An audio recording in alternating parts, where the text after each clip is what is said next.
we're picking up Bruce today because, well, how do I say this? We're breaking up with our shop. I think I heard a giant truck coming.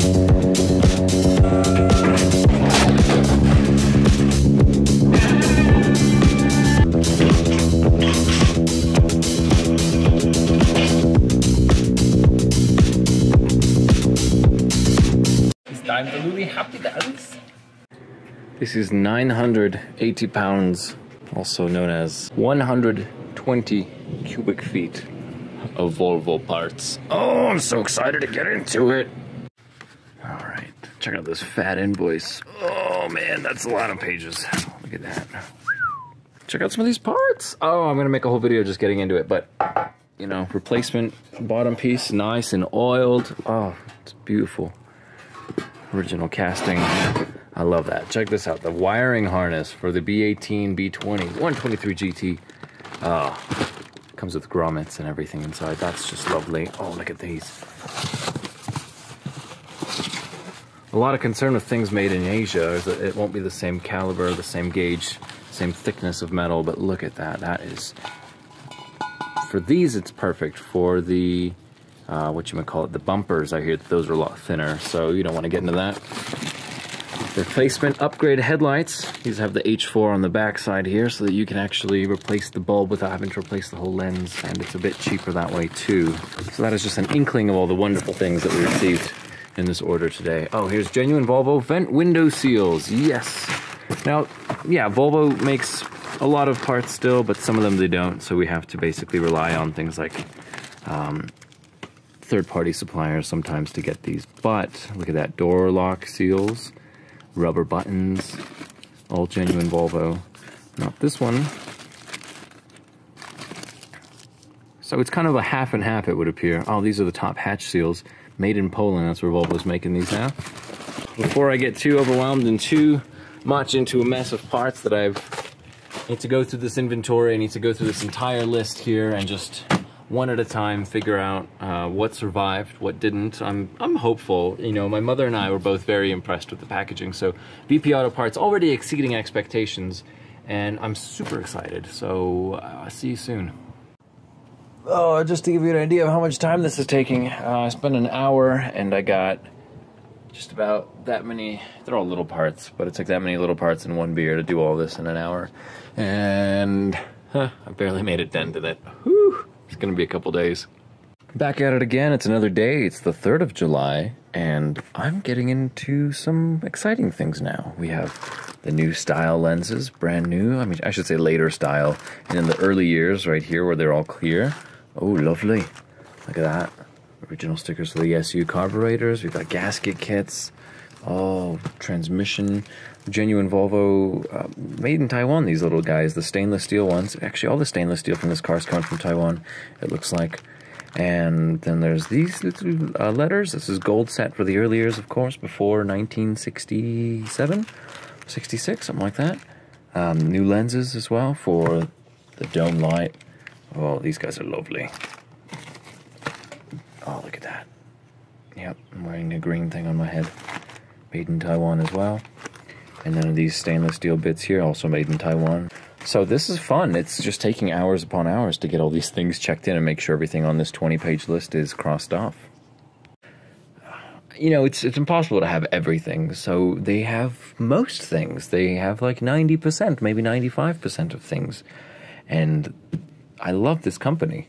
Really great customer service. Even on Saturdays, they got back to me with emails and answers to questions, and they've never not answered the phone a couple times I've called, so it's just been great, and really looking forward to this.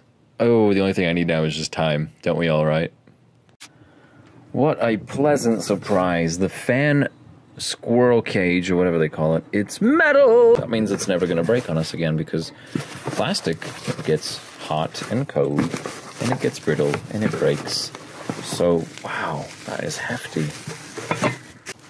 Woo, look at those windings. Girl, that is heavy duty. That is more heavy duty than the original fan, so I'm really happy with this. All right, go VP. Right, about halfway down the first one now. I got a few things. I'm kind of running out of space, you can tell already. Look at all this rubber. Whoa.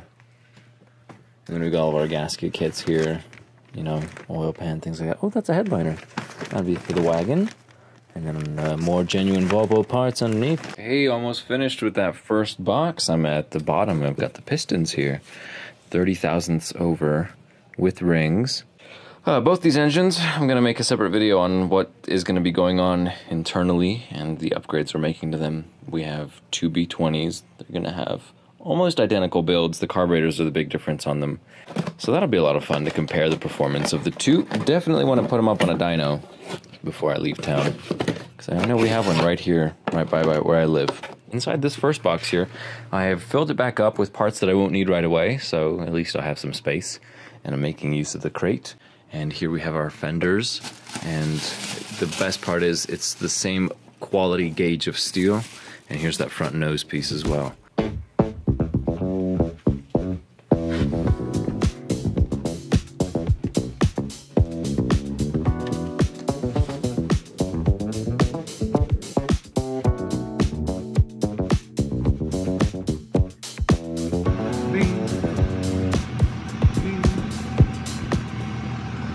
Well, it's not their fault, really. I mean, they do great work. It's just that when you're in a business like this, you get customers who want more than they pay for or complain about things, and then you're stuck with all that.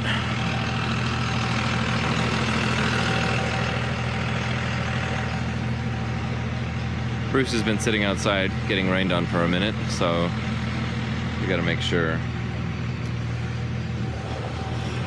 What am I saying? I like your shirt.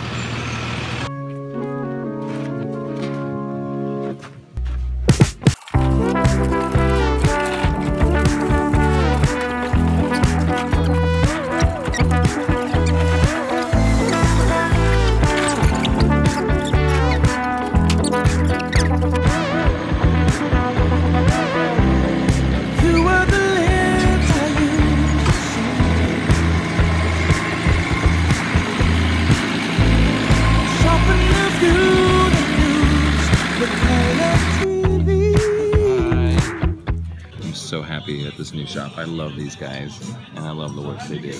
And they're always busy, but that's how good shops are. And they have great work ethic, and that's how good shops are. And they have good management, and that is how good shops are. It used to be Superior Customs, now it's being called Phoenix Rod and Custom, rising up out of the ashes. So here's the sandblasted Bruce. Yeah, ain't she a beaut? I got a lot of things to do here, so I'm gonna be making a list of all the repairs that need to be done. Look at that crack there, woof. A little bit of rust from surface rust from rain, you know, being exposed in the elements. We had a rainy season, and the other shop just sort of kept this outside with a simple cover on, and I was a little bummed about that. But let's go around and I'll show you sort of the damages that you can expect from an early 60s car. Of course, some of the floors there, not terrible. You know, just a little bit of cheesy spots on them. We don't have to replace the full panels to repair those spots. And Soren and I on that blue 62, of course, we didn't do that. We simply cut and put plate because these cars are more or less flat on the bottom, which is great. That rhymed.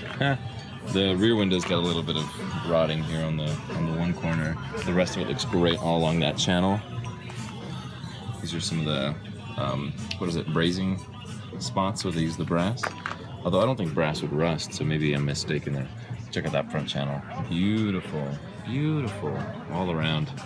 The ceiling and the hood, the roof and the hood, those are actually really thin, long, wide pieces with few curves, few structural supports. So they didn't blast those completely because, one, you don't have to, and two, reduces the risk of warping them through the heat and friction. Here's the blue lid from that 62 that we got, and I didn't know if the lids were actually period specific. It's got a few dents here in the middle. I don't know if it was bumped a couple of times, but it doesn't quite sit flush there. Let's just say they got their work cut out for them because this side here has all the body damage. Looks like something hit pretty good. I hope it didn't twist the whole rear end. I saw you put that dent there. Yeah? We might as well, and you know, sometimes your other one might look worse, but it might overall fit better, and we can metal work the big stuff. I'm sure you've seen them. Is this supposed to set right down in there? Just about. Yeah, I like this. Yeah, it's almost like this one's... So it's probably supposed to fit Like kind that. of like that, Yeah. huh? It's almost like the deck lid's too wide. You know what I mean? Or- 'Cause I have a lot of overhang right here. Yeah, but then it seems like it's too far. It just looks like it's over this way too much. Yeah. So I don't know if it's from whatever body damage happened here, if it needs to be smushed over. Yeah. There's a sizable gap here. Yeah, that's a pretty decent. If y'all need, I could bring the green car by and you can see just how it fits. Yeah, but then again, you know, like this whole guy could be overshifted over just this way just enough, or like Right. you said, that quarter could be in a little bit. Mm-hmm. You know, it's a lot of different variations. This makes me feel good that it's not pinched or kinked anymore. Yeah, It doesn't look like anyone's messed with it. It's in really pretty decent shape except for that quarter. Yeah, Yeah. usually a lot rustier. It might be easier for Gary to work with this one than the other one. My only concern now is these handles are radically different. So, Oh geez, yeah. yeah. This one's a lot closer. Yeah.